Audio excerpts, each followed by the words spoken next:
Sejam bem-vindos ao História, Chá e Café. Hoje nós vamos conhecer algumas sociedades da América Antiga. Onde hoje se localiza a Guatemala, o sul do México e Honduras, localizava-se um povo que nós todos conhecemos e é rodeado de muitos mitos e lendas, os maias. Acredita-se que eles surgiram por volta do século I a.C. Os maias praticavam a agricultura, tinham como base da alimentação o milho, mas também plantavam cacau, batata, tabaco, por exemplo, e também tinham sistemas de irrigação.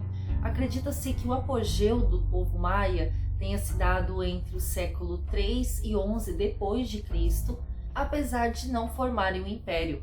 Na verdade, eram várias cidades-estado. Cada cidade-estado tinha o seu rei e as suas leis. E a elite era formada por nobres, sacerdotes, militares e funcionários públicos. Abaixo nessa hierarquia ficavam os comerciantes, os artesãos e os camponeses, estes que viviam nos arredores da cidade em aldeias, e por fim, os escravos, que na verdade eram em pouco número. Eles se destacavam na astronomia e na matemática, utilizavam mais de um calendário e registravam os dados que eram necessários através de símbolos. Politeístas, eles construíam templos, praticavam jejum e sacrifícios. Acredita-se que o declínio do povo maia tenha se dado entre o ano de 800 e 1000 depois de Cristo, em decorrência do período longo sem chuvas, apesar de que eles tenham se recuperado algum tempo depois. Um novo período longo sem chuvas acabou fazendo com que eles entrassem em decadência mesmo. Somando-se a esse fato, as cidades também entravam em disputa, além do Império Azteca, que por volta do século XV estava se expandindo, e pode ser que eles tenham dominado o que havia restado do povo maia. Em 1523, a região ali é dominada então pelo colonizador Pedro Alvarado. Falando nos astecas, eles chegaram por volta do século XIV ao Vale do México, onde hoje é o sul dos Estados Unidos, quando eles ainda eram nômades e caçadores. Então, ali nas ilhas do Lago Texcoco, em 1325, os astecas fundam a capital Tenochtitlán.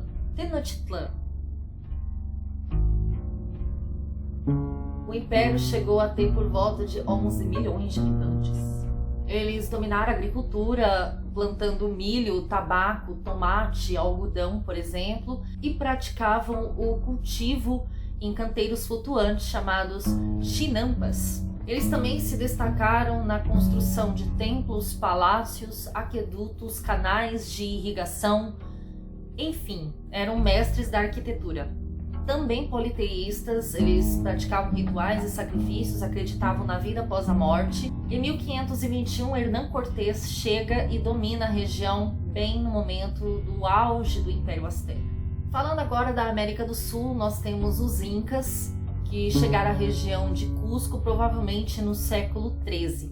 A região que eles dominaram corresponde hoje aos países de Peru, Equador, Bolívia, Argentina e Chile. Apesar de não conhecerem o ferro, eles dominavam o manejo de metais como cobre, ouro, prata com estanho. Em sua maioria, o que era fabricado era usado para fins religiosos ou para distinção social. Seu declínio aconteceu por conta da dominação dos espanhóis no século XVI. Nessa região, que eles chamavam de as Quatro Terras, estima-se que tenham vivido por ali 12 milhões de pessoas. Outra cultura muito importante da América é a cultura olmeca, que teria sido a base das sociedades asteca e maia. A gente não tem certeza se os olmecas se autodenominavam dessa forma, mas é que olmeca, na língua indígena, significa o povo da borracha, que faz referência às terras de seringueiras.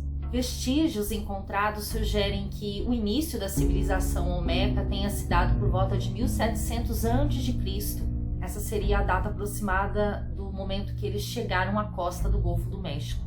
Por ser uma região com alta incidência de chuvas, os vestígios não foram conservados de forma que a gente pudesse ter acesso a tudo que eles tivessem, ou para a gente poder estudar de uma melhor forma, né? Porém, Sabe-se que eles construíram algumas plataformas mais altas para protegerem palácios e templos de enchentes, por exemplo. A população pode ter chegado a 350 mil habitantes e eles viviam fartamente porque a agricultura prosperava ali. Os Olmecas são considerados os primeiros construtores e escultores da Mesoamérica. Eles usavam várias pedras, como a jade, basalto, obsidiana, que eram trazidos de outros locais. Na região de Três Zapotes, em 1862, foram encontrados os primeiros vestígios olmecas. A partir de 1930, começaram as escavações e foram encontradas estátuas gigantes que faziam referência às suas divindades e também ao jaguar.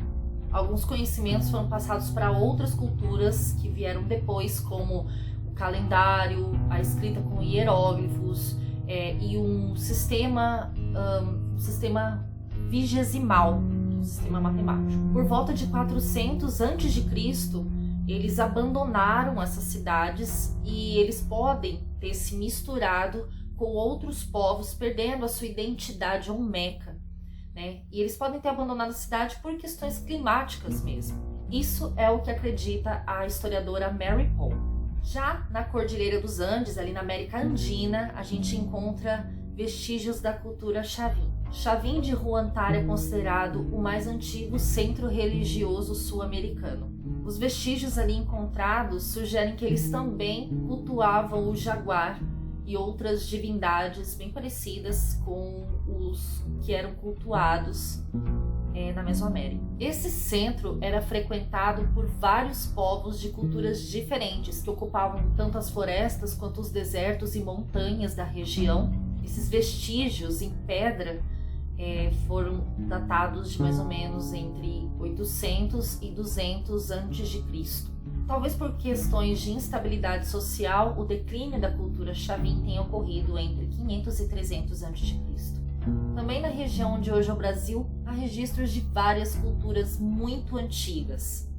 A maioria dos povos indígenas que viviam por aqui antes da chegada dos portugueses era nômade ou seminômade. Eles formavam aldeias, que formavam tribos, que poderiam ter centenas ou milhares de pessoas. A agricultura era praticada de forma bem rudimentar, sendo a caça e a coleta o principal meio de conseguir alimentos. Eles conservavam os alimentos dentro de recipientes de barro, com sal e através da secagem ao sol. O relacionamento com a natureza era muito importante. Eles entendiam os ciclos da natureza, sabendo a hora certa de cada coisa que eles podiam fazer e também o uso, por exemplo, das ervas. Eram politeístas, acreditavam em várias divindades e o líder religioso era o pajé, que curava males tanto do corpo quanto da alma e era o sábio que aconselhava em assuntos importantes. Para citar um dos povos que viveram aqui na região do Brasil, nós podemos citar os sambaquis e também a cultura marajoara. Os marajoaras foram um povo que ocupava a ilha do Marajó, que vivia ao norte do país. Lá a agricultura era desenvolvida e eles construíam morros para construir casas que fossem protegidas de enchentes. Essas casas provavelmente eram de membros mais importantes da sociedade marajoara, o que nos mostra que havia distinção social. Apesar do declínio ter acontecido antes da chegada dos portugueses e ser um mistério o motivo desse declínio, a arte marajoara ainda é praticada nos dias de hoje e muito valorizada. É possível que o apogeu do povo marajoara tenha se dado entre o ano 400 e 1400 depois de Cristo. E aí, gostou? É claro que a gente tem muito mais culturas, muito mais povos para falar, mas isso é só um pouquinho do que a América também tinha antes da chegada dos europeus.